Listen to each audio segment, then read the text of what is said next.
You ask Tiger to solve. This deals with linear equations with one unknown. The final result is x equals -4. Let's solve it step by step. Simplify the expression. Expand the parentheses. Simplify the arithmetic. Swap sides. Group all constants on the right side of the equation. Subtract 24 from both sides.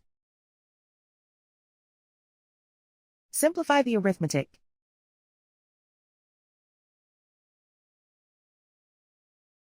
Isolate the x. Divide both sides by 4. Simplify the fraction. Find the greatest common factor of the numerator and denominator. Factor out and cancel the greatest common factor. And so the final result is x equals -4.